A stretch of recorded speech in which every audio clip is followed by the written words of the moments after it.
بسم اللہ الرحمن الرحیم. ناظرین، پروگرام دستک میں ہم آپ کو خوش آمدید کہتے ہیں اور آج ہم بات کریں گے مشرق وسطیٰ کی صورتحال. مشرق وسطیٰ کی صورتحال تیزی کے ساتھ بدل رہی ہے. ہر آئے روز ایک اہم ڈیولپمنٹ مشرق وسطیٰ میں ہو رہی ہے اور اس سے قبل اگر ہم بات کریں تو ایران کے جوہری سائنسدان کے قتل کے بعد صورتحال مسلسل تشویشناک ہے. ایک طرف ایران کے اوپر دباؤ بڑھتا جا رہا ہے مشرق وسطیٰ کے ممالک کی جانب سے، یعنی ایران کے خلاف اشتعال انگیز کارروائیاں کی جا رہی ہیں، اور دوسری طرف مشرق وسطیٰ کے ممالک کے اندر جو ڈیولپمنٹس ہیں وہ بھی انتہائی اہم ہیں. اور اس حوالے سے اگر دیکھا جائے تو ابھی جیرڈ کروشنر کا دورہ سعودی عرب کا انتہائی اہم ہے، اور اس کے ساتھ ساتھ انہوں نے قطر کا بھی دورہ کیا، اور اس دورے کا مقصد یہ ہے کہ قطر اور سعودی عرب کے درمیان جو سفارتی کشیدگی ہے اس کو کم کرایا جائے. آخر اس دورے کا مقصد کیا ہے؟ قطر اور سعودی عرب کے درمیان کشیدگی ختم ہو پائے گی، اور اس کے ساتھ ساتھ ہم نے یہ دیکھنا ہے کہ آئندہ مشرق وسطیٰ کا جو نقطہ نظر ہے اسرائیل کے بارے میں، کیا وہ ایک ہو جائے گا؟ یعنی تمام مشرق وسطیٰ کے ممالک، عرب ممالک اسرائیل کو تسلیم کر لیں گے؟ اس حوالے سے کتنا دباؤ ہے؟ اسی سے جڑا ہوا نقطہ، متحدہ عرب امارات نے پاکستان کے شہریوں کی جو انٹری ہے وہ بین کی ہے، اور اس کے ساتھ ساتھ دیگر ممالک بھی ہیں ان کے شہریوں کی بھی انٹری بین کی گئی ہے. اس کے پس پردہ کیا محرکات ہو سکتے ہیں؟ ان تمام چیزوں اور اس سے جڑے ہوئے نکات کے اوپر آج ہم تفصیل سے گفتگو کریں گے تاکہ ناظرین کو صحیح پس منظر سے آگہی ہو سکے کہ مشرق وسطیٰ کی اصل صورتحال کیا ہے، اسرائیل وہاں پر کیا چاہتا ہے، امریکہ کیا چاہتا ہے، کیا یہ ممالک انڈیپینڈنٹ آزاد طریقے سے اپنی پالیسیز رن نہیں کر سکتے. ہمارے ساتھ آج اسٹوڈیوز میں موجود ہیں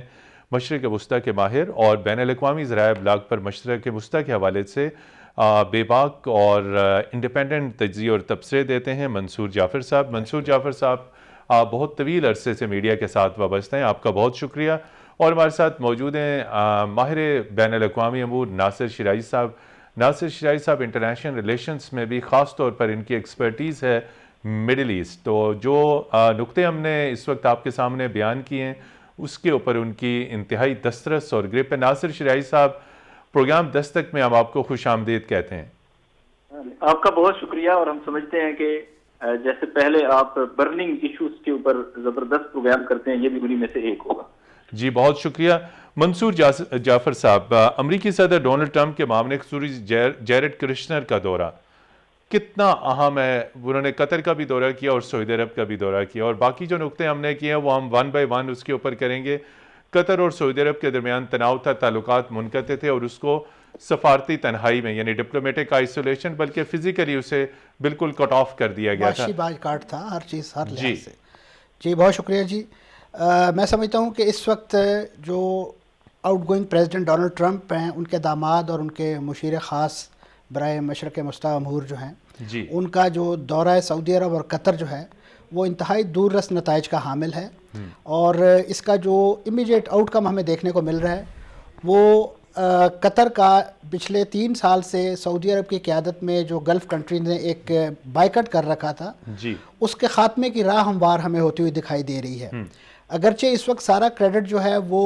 جیرڈ کرشنر کے اس دورے کو دیا جا رہا ہے، لیکن اس کے بیک اینڈ پہ میں سمجھتا ہوں بہت ہی ایکسٹینسو ڈپلومیسی کویت کی حکومت کی، خاص طور پہ ان کے جو وفات پا جانے والے امیر ہیں کویت کے، جابر الصباح، ان کا بہت ہاتھ تھا. اور وہ ایک لحاظ سے جسے کہنا چاہیے فادرلی فگر شمار ہوتے تھے گلف کنٹریز میں، اور بڑا اثر و رسوخ تھا. جی انہوں ان نے کی بات مانی جاتی تھی. جی یقیناً. اور انہوں نے بہت سے مواقع پہ، خاص طور پہ جب سے عراق کی طرف سے حملہ کیا گیا کویت پر اور اس کے بعد سے وہ ایک مظلوم گلف کنٹری کے طور پہ سامنے آئے، تو ایک سمپتھی ان کے ساتھ پوری گلف دنیا کی تھی. اور ان کی بات جو ہے، اور اس وقت بھی اگر معیشت کے حوالے سے بھی دیکھیں تو قطر کی کرنسی جو ہے ان تمام جی سی سی کنٹریز میں سب سے اسٹرانگ اور سب سے پاورفل کرنسی ہے. تو ان کا وہ یہ پولیٹیکل ویٹ میں سمجھتا ہوں وہ بھی بیک اینڈ پہ اس نے بہت رول پلے کیا. اور کریڈٹ جاتا ہے ان کی موجودہ جو قیادت ہے کویت کی، کہ انہوں نے اسی ایجنڈے کو، اسی جو پولیٹیکل انسائٹ تھی یا اس کو وزڈم جو وہ بڑھایا، اور اس کے نتیجے میں ہمیں بہت ہی ویلکمنگ سٹیٹمنٹس ریاض سے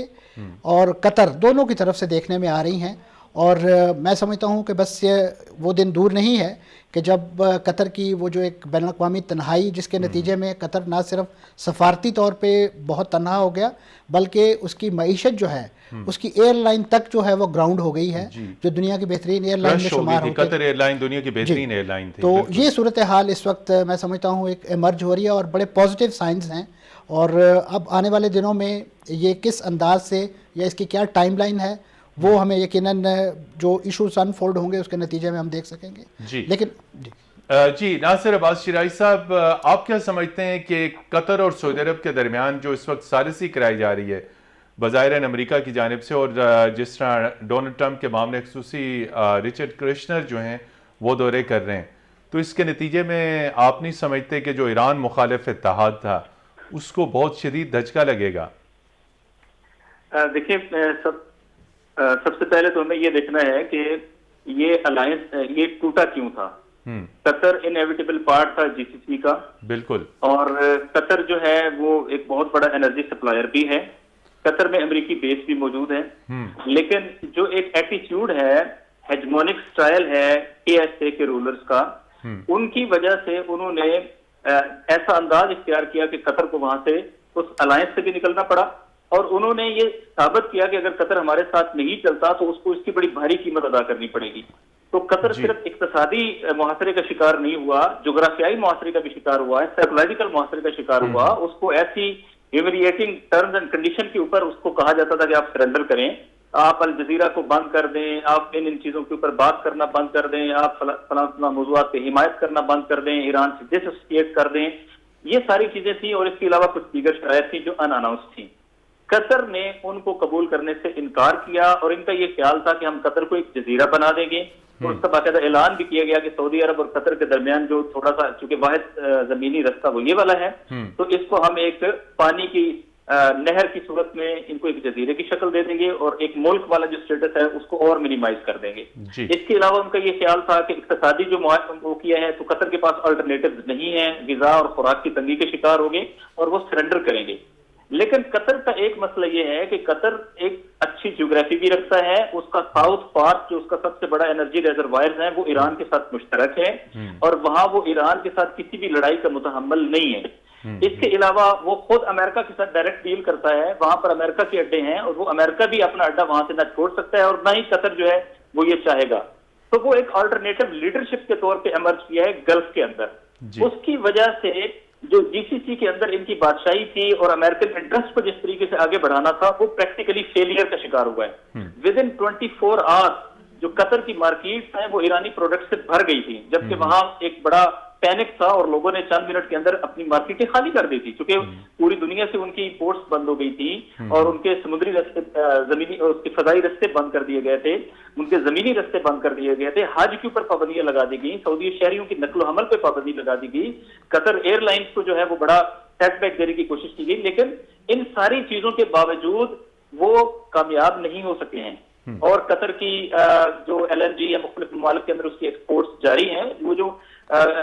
کووڈ ریلیٹڈ سیٹ بیکس ہیں وہ تو سب کے لیے ہیں, لیکن جنرلی قطر سسٹین کیا ہے.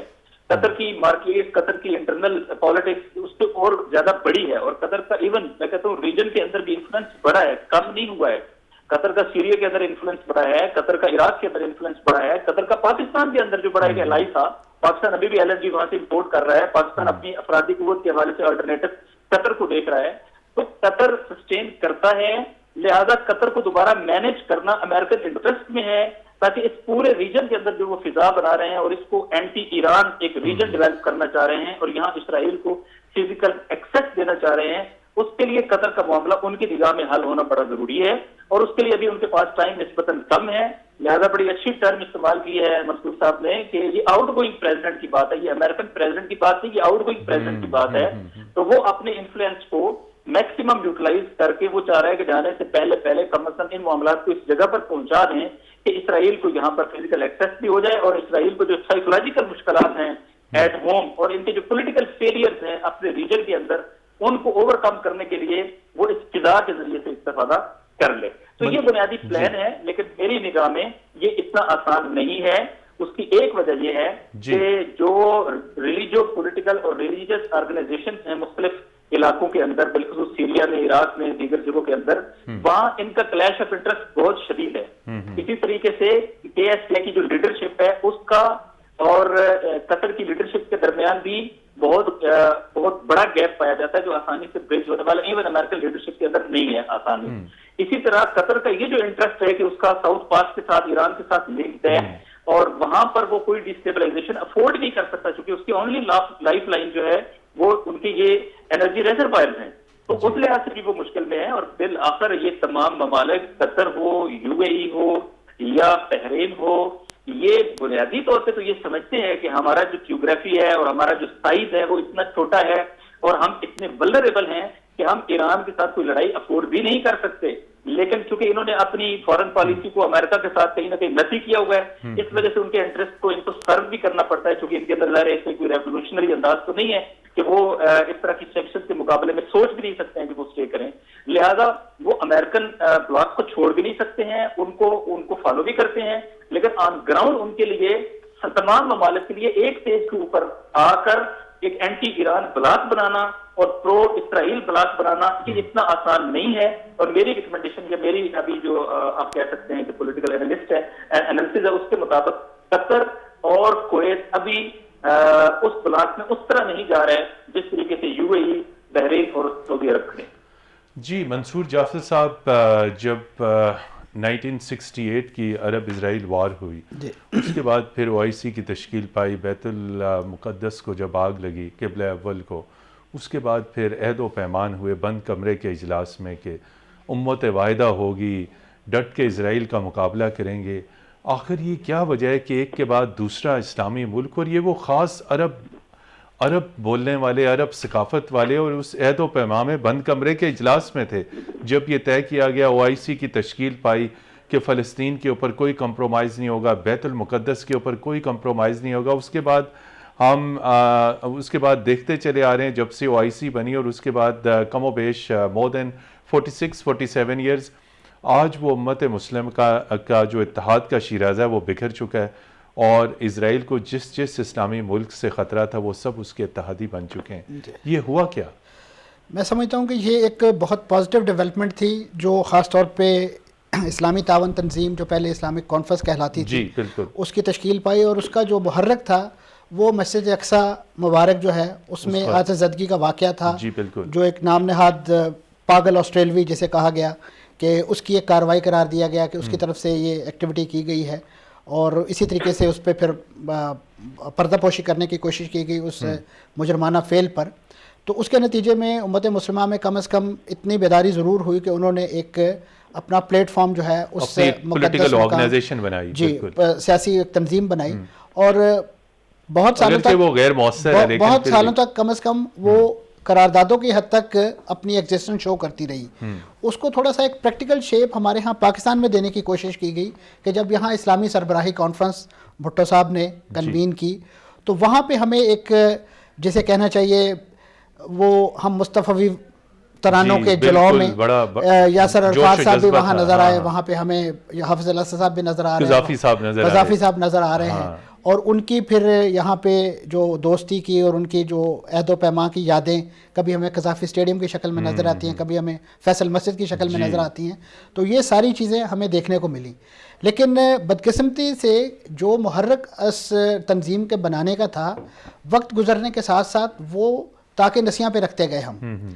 یعنی جس انداز سے مسئلہ فلسطین کے حل کے حوالے سے جو چیزیں طے پائی تھی کہ جی ہم OIC کے پلیٹ فارم سے ہمارے جو فلسطینی یہاں سے بے دخل ہوئے ہیں OIC کنٹریز جو ہیں ان کو اپنے ہاں پناہ دیں گے، انہیں نیشنلٹی نہیں دیں گے، تاکہ کل کو اسرائیل اگر انہیں رائٹ آف ریٹرن کلیم کرنا پڑے تو وہ یہ نہ کہیں یہ تو جارڈینین ہے، یہ کویتی ہے، یہ خلیجی ملک کا شہری ہے تو ہم انہیں واپس نہیں آنے دیں گے. تو وہ جا کے ان ملکوں میں یقیناً ایک اچھے معاشی مستقبل کے حوالے سے وہیں کی خاک ہو گئے اور ایک لحاظ سے اپنا وہ کاز یا وہ کمٹمنٹ کھو گئے. اور وہاں پہ یہ معاملہ جو ہے صرف اور صرف اسرائیلی حصار میں بسنے والے جو فلسطینی ہیں، چاہے وہ غزہ کی پٹی میں ہوں. اس کے اوپر گفتگو کا سلسلہ جاری رکھیں گے. یہاں پر لیتے ہیں ایک بریک کے بعد ناظرین آپ کی خدمت میں پھر حاضر ہوں گے، ہمارے ساتھ رہیے گا.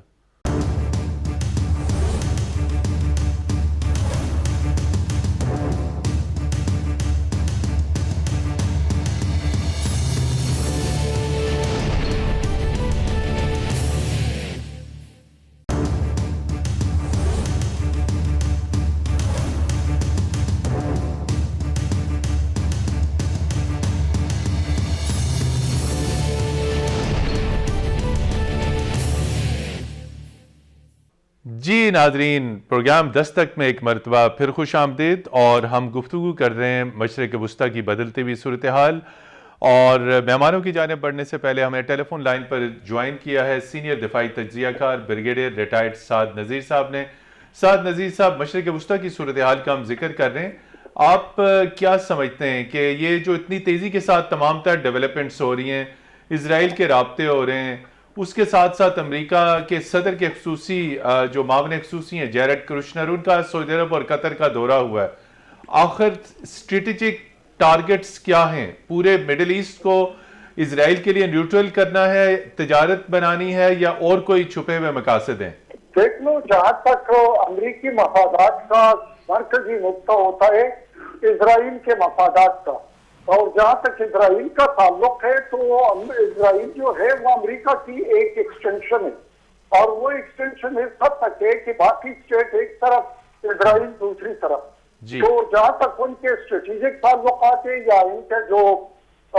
امریکہ ڈائسپورا میں یا حکومت میں، پینٹاگون میں، اسٹیٹ ڈپارٹمنٹ میں جو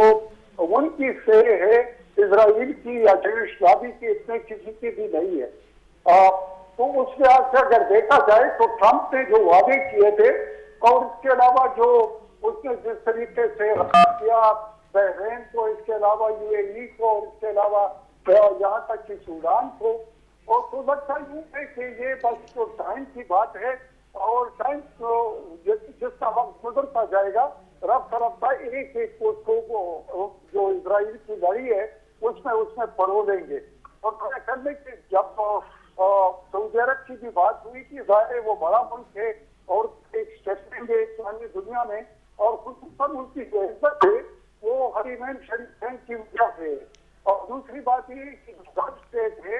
وہاں پر تو ان کا سب سے بڑا ملک ہے، اور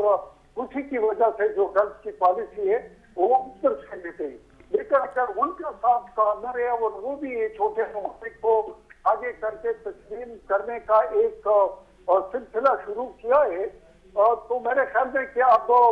قطر جو تھا وہ تھوڑی سی لائن دوسری لے رہا تھا۔ ایک تو ان کے پاس جو الجزیرہ ہے تو ان کا اسٹیپ بہت زیادہ ہے جہاں تک میڈیا کا تعلق ہے۔ دوسری بات یہ ہے کہ وہ ترکی کے ساتھ ان کے اچھے تعلقات ہیں، اور ایران کے ساتھ بھی ہے، تو وہ تھوڑی سی پالیسی اس کی مڈل ایسٹ میں ہو کر، گلف میں ہو کر بھی اس کی تھوڑی سی ڈفرنٹ تھی۔ لیکن میرے خیال میں کہ ابھی امریکہ نے، کیونکہ سب سے بڑا اڈا ان کا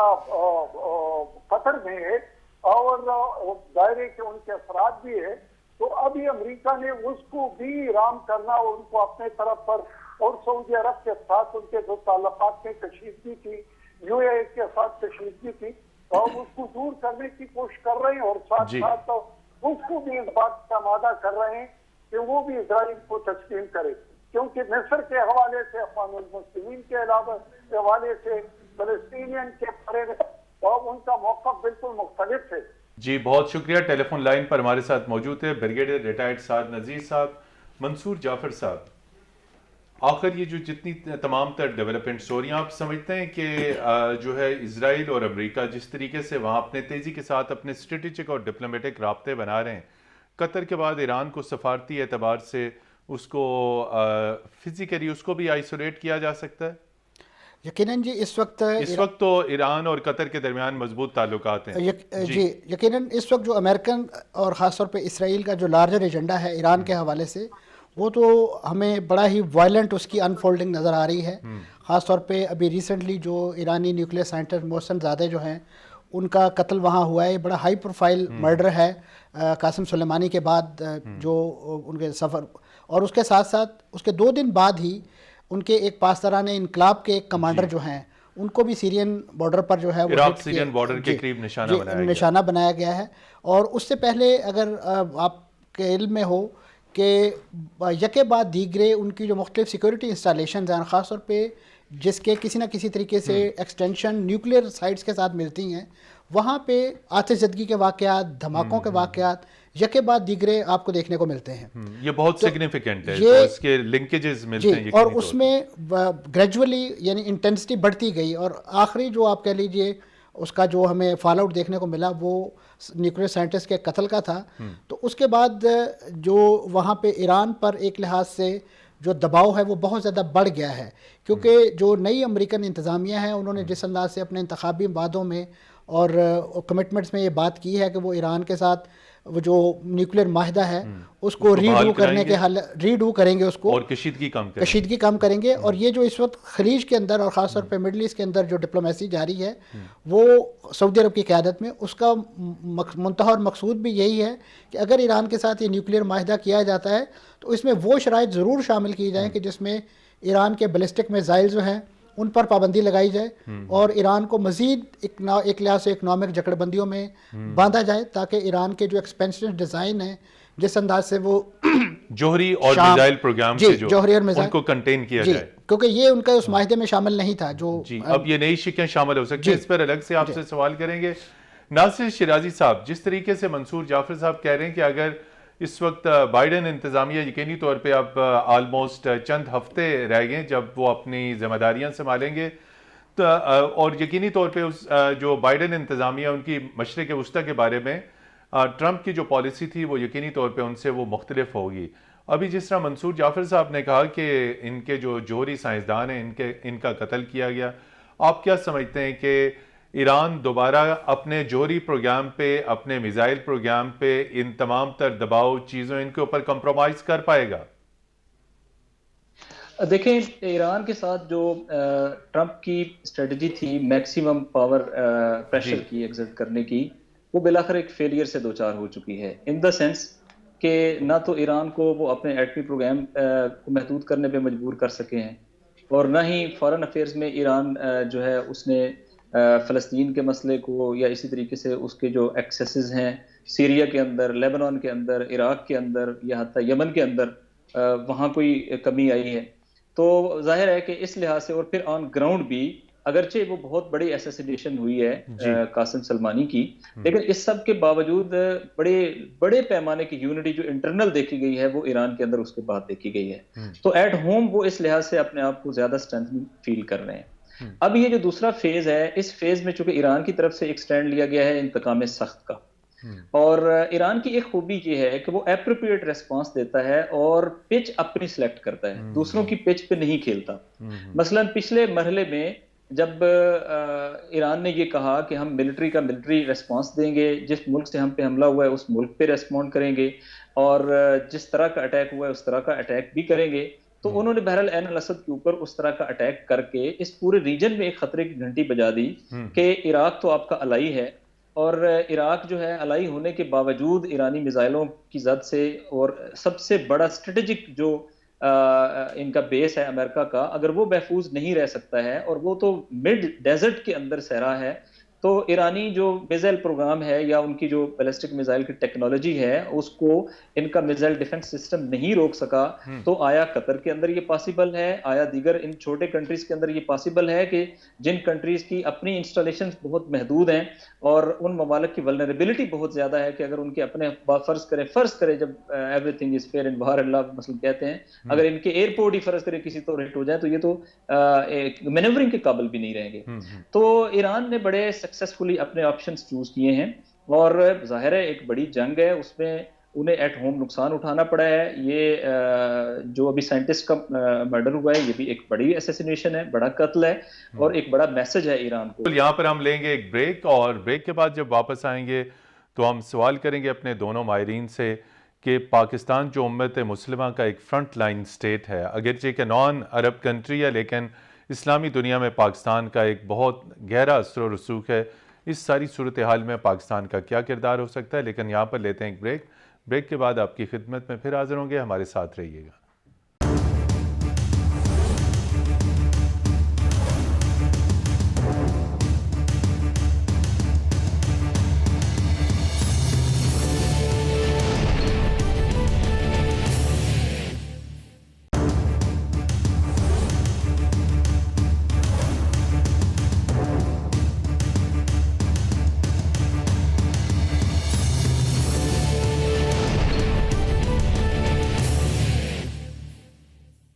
جی ناظرین، پروگرام دستک میں ایک مرتبہ پھر خوش آمدید. منصور جعفر صاحب، اگر ہم کھل کے کہیں تو ایک جو محاورہ استعمال کیا جاتا ہے، یزید سے بھی دوستی حسین کو بھی سلام. کیا آپ نہیں سمجھتے پاکستان کی یہی پالیسی ہے؟ میں سمجھتا ہوں ذرا ہارڈ ہٹنگ پروورب ہے یہ پاکستان کے جو بھی آپ کہہ لیجیے فورن پالیسی کے حوالے سے. جی بالکل، خارجہ پالیسی کے حوالے سے پاکستان یقیناً اپنے کارڈ جو ہے جی وہ بڑا کیئرفلی پلے کر رہا ہے اور اسے کرنا بھی چاہیے. اسلامی دنیا میں عرب ورلڈ کے اوپر آپ کی گہری نظر ہے، اثر و رسوخ ہے پاکستان کا. بالکل جی، پاکستان کا اثر و رسوخ ہے اور پاکستان پر بھی اثر و رسوخ ہے اس میں. دونوں پاکستان کا بھی اور پاکستان پر بھی ہے. یہ بھی ایک حقیقت ہے کیونکہ ہم جس انداز سے جس خطے میں واقع ہیں، ایران ہمارا ہمسایہ ہے، افغانستان ہمارا ہمسایہ ہے، پھر ہم ایک ازلی ابدی جسے اپنا دشمن قرار دیتے ہیں، ان کی ہمسائیگی کا اعزاز بھی ہمیں حاصل ہے. اماراتیوں سے دوستی، سعودیوں سے دوستی، اور ہمارے یہاں پہ بڑے ہی آپ کہہ لیجیے اسٹریٹجک انٹرسٹ بھی ہیں اور اقتصادی انٹرسٹ بھی ہیں. تو ہمیں بڑا کیئرفلی پلے کرنا پڑتا ہے اپنی خارجہ پالیسی کے حوالے سے. اور اس وقت پاکستان یقیناً ایک کراس روڈ والی پوزیشن پہ ہے اور پاکستان کے لیے بہت ہی جسے کہنا چاہیے ایک دور رس فیصلے کرنے کا وقت ہے کہ کسی دباؤ، دھونس دھاندلی یا لالچ یا وقتی مفاد جو ہے اس کو پیش نظر رکھتے ہوئے اگر کوئی اس طرح کی موو کی گئی خاص طور پہ اسرائیل، تو اس کے پاکستان کے جو اندرونی سیاست ہے یا جو اندرونی حالات ہیں اس پہ بہت برے اثرات مرتب ہو سکتے ہیں.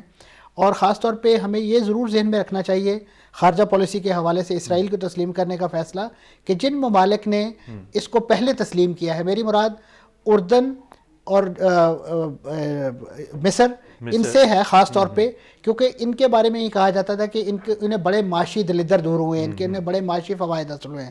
لیکن وہاں پہ جو سچویشن آن گراؤنڈ ہے وہ اتنی گھمبیر ہے، اتنی پریشان کن ہے کہ آج بھی مصر کے اردن اور مصر کی نہیں، میں اسرائیل اور ان ممالک کے تعلقات کی بات کر رہا ہوں کہ آج بھی مصر کے اندر جو اسرائیلی سفارت خانہ ہے وہ آپ کو ایک آئسولیٹڈ جگہ پہ دکھائی دے گا. ان کا سفیر آزادانہ طور پہ اس طریقے سے نقل و حرکت نہیں کر سکتا. آج بھی مصر سے اگر کوئی صحافی جو ہے وہ کسی نیوز کوریج کے لیے اسرائیل چلا جاتا ہے تو اس کی نیشنلٹی ختم کر دی جاتی ہے. تو یہ عوام کے اندر نفرت موجود ہے. اگر آپ نے ایک ڈپلومیٹک نوعیت کی تو اگر پاکستان بھی خدا نخواستہ اس دلدل میں قدم رکھتا ہے تو وہ انہی خطوط کے اوپر، انہی خطوط پر ہوگی. تو اس لیے میں سمجھتا ہوں کہ ہمیں اگر تو پیپل ٹو پیپل کانٹیکٹ ہیں تو اس کی تو یہاں پہ کوئی اہمیت، لوگوں کے دلوں میں جو محبت ہے وہ نہیں ہو سکتی. جی ناصر شرائع صاحب، پاکستان کی پالیسی بالکل منصور جعفر صاحب نے کہا ایک تو عرب ممالک کا بھی پاکستان کے اوپر بہت اثر و رسوخ ہے. ریاض اور ابو دھابی جو ہیں وہ پاکستان کے اوپر یقینی طور پہ دباؤ ڈالتے ہیں. آپ کیا سمجھتے ہیں کہ پاکستان اس صورتحال میں، آپ نے دیکھا کہ کم و بیش ایک ماہ قبل جب ایران کے وزیر خارجہ پاکستان کے دورے پر آئے تو انہوں نے ممکنہ جو حملہ امریکہ کی جانب سے ایران کے اوپر ہونا تھا اس کے اوپر پاکستان سے سپورٹ مانگی تھی، ڈپلومیٹک سپورٹ، فزیکل سپورٹ کہ ایران کو دی جائے. آپ اس ساری صورتحال میں کیا سمجھتے ہیں کہ پاکستان ایران کے ساتھ کھڑا ہوگا یا اس وقت جو عرب بلاک جو اس وقت اسرائیل کے اثر و رسوخ میں جا رہا ہے پاکستان اس طرف چلا جائے گا؟ اور اس کے ساتھ ساتھ یہ بھی فرمائیے گا کہ اسرائیل کو تسلیم کرنے کے حوالے سے کیا پالیسی ممکنہ طور پہ ہو سکتی ہے؟ جی شکریہ. ایک تو یہ ہے کہ کچھ دن پہلے میری ایک ملاقات پرائم منسٹر صاحب کے ساتھ تھی تو ظاہر ہے اگرچہ وہ آن ریکارڈ نہیں ہے لیکن ایک بات یہاں کی جا سکتی ہے کہ انہوں نے شدید پریشانی کا احساس کیا کہ یہ جو نیکسس ڈیولپ ہوا ہے یہ اینٹی پاکستان ہے، انڈیا کا، امریکہ کا اور اسرائیل کا. اب ظاہر ہے وہ بعض اپنے الائز کا انڈیا، امریکہ اور اسرائیل کا جو نیکسس ہے اس سے پاکستان پریشان ہے. نیکسس جو ہے اس سے پاکستان پریشان ہے اور یہ نیکسس کو جیوگرافیکلی جو اس وقت ایکسیس مل گئی ہے پاکستان کے قریب ترین، وہ بالآخر ان گلف کنٹریز کے اسرائیل کو تسلیم کرنے کے فیصلے کے بعد ملی ہے. اور اس کے نتیجے میں بہت واضح ہے کہ اسرائیل جہاں پر جاتا ہے وہ ٹورسٹ لے کے نہیں جاتا. اسرائیل ایک ملٹری اسٹیٹ ہے. اسرائیل جہاں پر جاتا ہے وہ وہاں پر اپنا ملٹری ایکسس لے کے جاتا ہے اور وہاں پر اپنا سیکیورٹی آپریٹرز یا انٹیلیجنس آپریٹرز وہ لے کے جاتا ہے. تو ایک تو اس ریجن کے اندر ان تین کا نیکسس جو ہے وہ بالآخر ان گلف کنٹریز کی زمین کے اوپر ہے. جی اسی کے ساتھ یہ فرمائیے گا کہ انڈیا کے آرمی چیف کا دورہ ہونے جا رہا ہے 6 دسمبر سے یو اے ای اور سعودی عرب کا، وہ اسی نیکسس کا حصہ ہے؟ میں اس کو اس تناظر میں بیان کروں گا کہ اسرائیل کو تسلیم کرنا ایک سمبل اور علامت ہے، لیکن بنیادی طور پہ واضح طور پہ دو بلاکس ایمرج کر چکے ہیں اور پاکستان اس وقت اپنے انٹرسٹ کے ساتھ ہے. ایران سے چابہار سے انڈیا کا بے دخل ہونا اس کے بعد انڈین آرمی چیف کا ہسٹوریکل وزٹ ہے، انڈین فوج کے سربراہ کا، یو اے ای کا اور کے ایس اے کا، اور کے ایس اے میں فرسٹ ایور وزٹ ہے، یہ 4 days